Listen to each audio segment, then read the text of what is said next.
Good. You want me to? Yeah.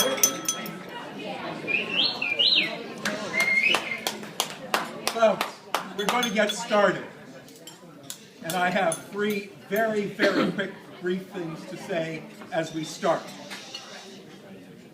The first thing I would like to say is that everyone who is attending virtually is asked to mute their computers because it will improve the sound on both ends if you will do that.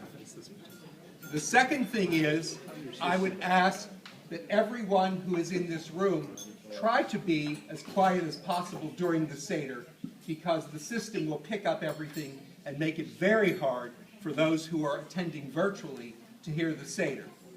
And the third thing I want to tell you is that I have been asked to speak up. And I should add to that when I learned to say mama, my mother told me to project and enunciate. And so I will try to do that. As always, it's so great that we are all here together on this Monday, March 25th, 2013, to celebrate the Marcus Family Seder.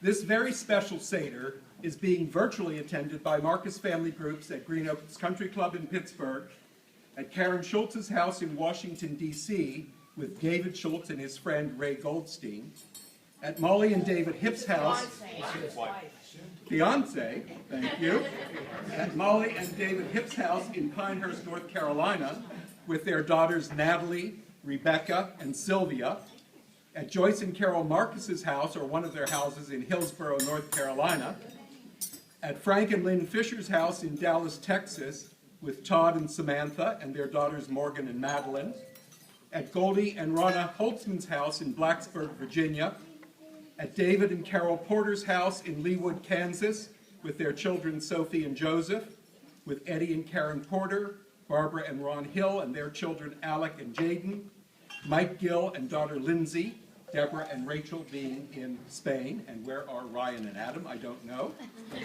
At Billy Moss and Steve Kipper's house in Tucson, Arizona, with their children Shira and Lola Moss, and Andrew and Jordan Kipper. Barbara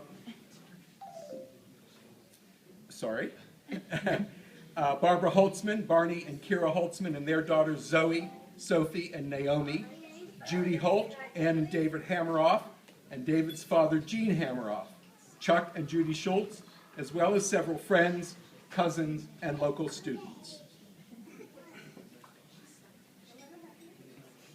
At Mimi Schultz and Eric Kravitz's new house in Berkeley, California, with their sons Solomon and Isaac, and Michael Schultz, Sarah and Leonard Schultz, Dana Holtzman and Nitzan Yerevam, and their children Itai and Ariana, and several friends as well. And from Jill Baumuth and Jan Lott's condo in Aruba. They are on. They are here. Here in Pittsburgh, we have the usual suspects in attendance, as well as a number of people who deserve an introduction because they fit into my category of those who were not born a Marcus or did not marry a Marcus and have not attended 2 prior Seders, or they were born a Marcus or have married a Marcus and this is their first Marcus Family Seder or their first Marcus Family Seder in a really long time. And there are several who fit that definition. Ruth Savitz, Nate Savitz's mother, is with us along with her friend Irene Halapi. Tom Swickrath, a friend of Nate Savitz, is here for the first time. Matt McClay, who works with Leah Goldberg, is attending the Marcus Family Seder for the first time. Tyler Koziar, Jane Marcus's friend, is joining us for the first time. Marcia and Dennis Wolk, Abby Savitz's cousins, are here for the first time. Samantha Elbaz, Joel Katz's cousin, is joining us for the second year.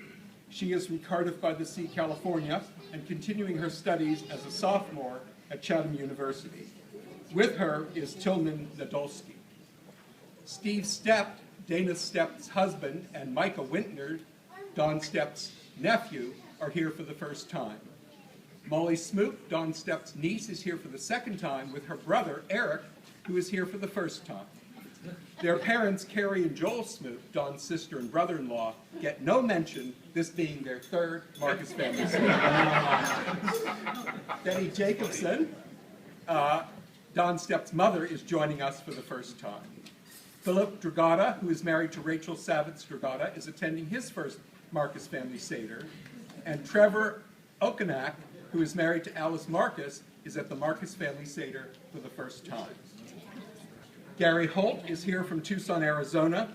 Barry Marcus is here from St. Louis, Missouri. Ann Redlick from Chicago. Carol Redlick from Aventura, Florida. And Linda, Michael, and Emily Brodsky are here from Akron, Ohio, and or Chicago. While all of them grew up at Marcus family Seders, this is the first time in a long time that any of them has attended the Seder. To all of you, the warmest welcome to the Marcus family Seder. We are overwhelmed by the presence of all of you, and so very happy to be together this evening.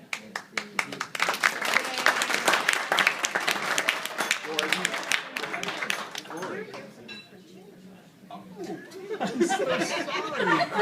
Lori and Jerry are here from Akron as well, and I'm so sorry to have left them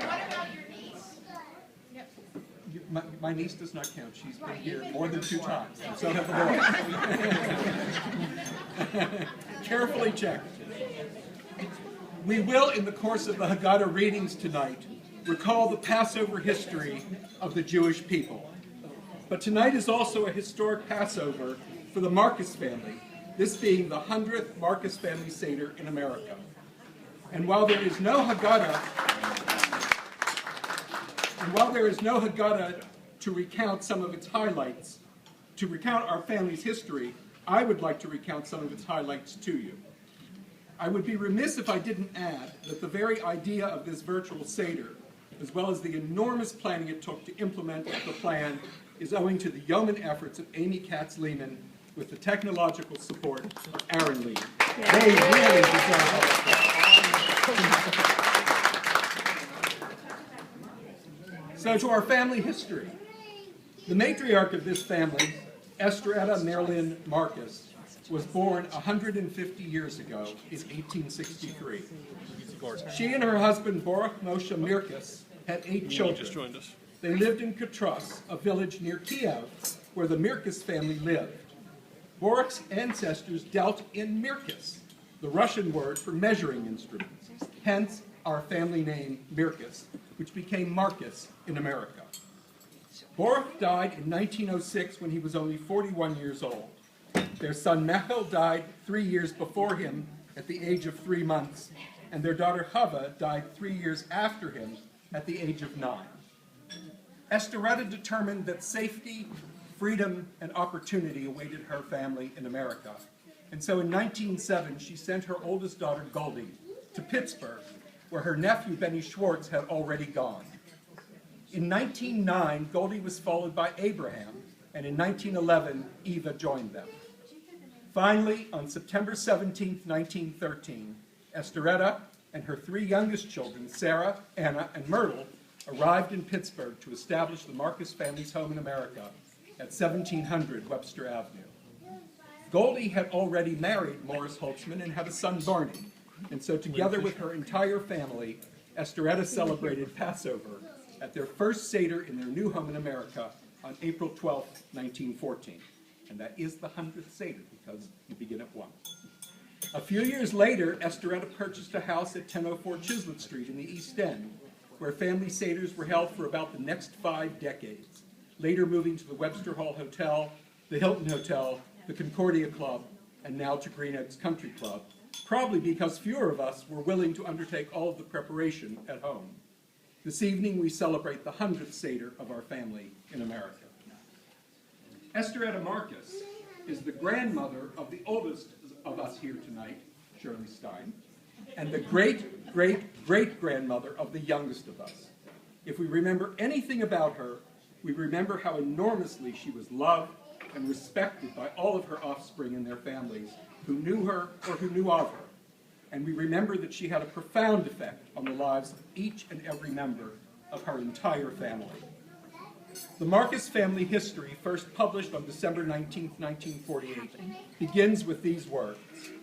Although several members of the family talked about organizing into a group, it wasn't until the Passover Seder held in 1948 at 1004 Chislett Street that it was seriously considered. So you can see that the celebration of Passover and the formation of the Marcus Family Club are very much intertwined. In June 1950, Aunt Myrtle recorded, and I quote, "This year, as always in the past, the Seder was held in the Siegel home on Chislett Street on April 1st, with most of the family present. Those absent had joined their respective families. It was a joyous and noisy gathering until the lights went out several times, and with the lights, out went Morris Holtzman in a fainting spell. Fortunately, he revived quickly and has been quite well since." In June 1953, Gert Schultz, our historian then, wrote, "My report wouldn't be complete unless I were to mention three very significant family affairs held during the past year. The Seder held at the home of Anna and Sam Siegel on March 30th, 1953, was, as usual, a huge success. Thank God the attendance is larger every year. There were some 50 Marcuses and offspring there. For the 1993 Marcus family reunion, Goldie Holtzman gathered stories, memories, and thoughts from all of us about being a part of the Marcus family. Many recalled Passover. Linda Brodsky said, and I quote, "Being part of this family has always been special. The picnics, Hanukkah parties, and Seders bring back many fond childhood memories. I remember many good times on Chislett Street, always a crowd and great food." Joyce Marcus, who is with us virtually, wrote, "When I think of being part of the Marcus family, these memories come to mind. Hanukkah parties and Hilton Seders, and the summer family picnics and egg-throwing contests." Dick Porter said, "I think of the Seders we used to have and how all I wanted was to be old enough to sit at the table with all of the grown-ups. I'm now 50 years old, and I wish we could have one more Seder because I never got to sit at the grown-up table." Carolyn Kanans recalled Seders at Aunt Anna's and playing hide-and-go-seek upstairs. The 4 laundry poles in the backyard that were safe when we played tag. Susan Fisher wrote, "I remember the family Seders we had at Aunt Anna's house. The women cooking in the kitchen, the whole first floor of the house filled with tables, the fun of having all the aunts and uncles and cousins in one place. Now, of course, we are spread all over the place, but the sense of family from those days must still be in our blood." Eddie Porter said, "I also enjoyed things more when we were small enough to have Passover dinner and Hanukkah parties at someone's house." Aileen Redlick wrote, "I remember the homie Seder at Aunt Anna's. The tables went from dining room into the living room." Essie Siegel recalled, "Seders in my house on Chislett Street. Furniture was moved onto porch. Think we once had 80 people in house." Shirley Stein said, "I remember Passover at 1004 Chislett Street, when my mom, Sarah Marcus, aunts Goldie, Eva, Anna, and Myrtle cooked till the wee hours of the morning for a week before that first Seder. They never got to sit down, but we all had a wonderful time, dressed in new clothes and drinking wine, real, if you please, which made us silly and wild. We had dinner there the whole week of Passover." Lil Heller recalled the Seders at 1004. "The kids did the running around. Aunt Goldie, Aunt Eva, and my mom and Aunt Anna did the cooking. Aunt Eva made the horseradish on the back porch. Aunt Myrtle always set the table, which went from the dining room, the living room, and ended in the hall. I remember the Vater with his white beard at the head with uncles and my dad. What good times we had." Goldie Katz wrote, "When we went to the Seder at Aunt Anna and Uncle Sam's home, I remember thinking there ought to be a 5th question, not just the usual 4. Why did these lights always go out during the Seder? Invariably, the fuse box would become overloaded, and sometime during the evening there would be a blackout. I can still picture the kids' table in the living room, and I remembered wondering if I'd ever graduate." Shay Goldberg wrote, "I remember the Seders at my boobie's house, my boobie being Esteretta Marcus, and the house being 1004 Chislett Street. The tables were all against the dining room walls as well as in the middle of the dining room, and then snaked through the living room and out into the entry hall. We must have had in excess of 60 people at the Seders. A vivid memory which I have of one of these Seders is when Uncle Morris passed out at the head of the table. Because the tables were so tightly packed throughout the dining room, living room, and entry hall, nobody could get to him to help him. I don't remember how or who got to Uncle Morris. I just remember seeing him go down. My mother, Eva, and the rest of the Marcus women made about 45 pounds of gefilte fish. I hated fish, but Aunt Sarah insisted that I taste it, and since then, I actually like it, I think. At least I still make it to this day." In early 1984 or thereabouts, we were honored to be joined at our Seder by Diana Rybakov and her husband Boris, and her daughter Anna, and parents Sophia and Marat Torbin, our cousins who had recently immigrated from Russia. They had found us from a letter written in November 1961 by Aunt Eva Marcus to Hanna Mirkus, the maternal grandmother of Diana, who had died years before. There was an article in the Pittsburgh Post-Gazette at the time recounting the story, and I'll pass one around each way if anybody doesn't recall it and would like to see it. And of course, just today, we were all honored by the front page feature article about the 100th Seder of the Marcus family in the Pittsburgh Post-Gazette. As Estelle is quoted at the end of that article, we hope that our progeny will be celebrating the 200th anniversary in Pittsburgh as well. Our family's history is also linked with Passover in that both tell the story of the lives of the Jewish people over a long period of time, a life of sorrows and joys. The same bittersweet theme of Jewish life remains true for the Marcus family, as well as Jews in general. We are sorry to recall the death of Millie Luntz Marcus Apter on September 12, 2012. She was the widow of Raymond Marcus and Milton Apter, the mother of Joan Marcus and Abby Savitz, and grandmother of Rachel Savitz-Dragata and Sarah Savitz. The first person here who is under the age of 13 who can tell me what the word necrology means will get a prize. You may ask for help from one person who is 13 years old or older. So if you want to get a prize,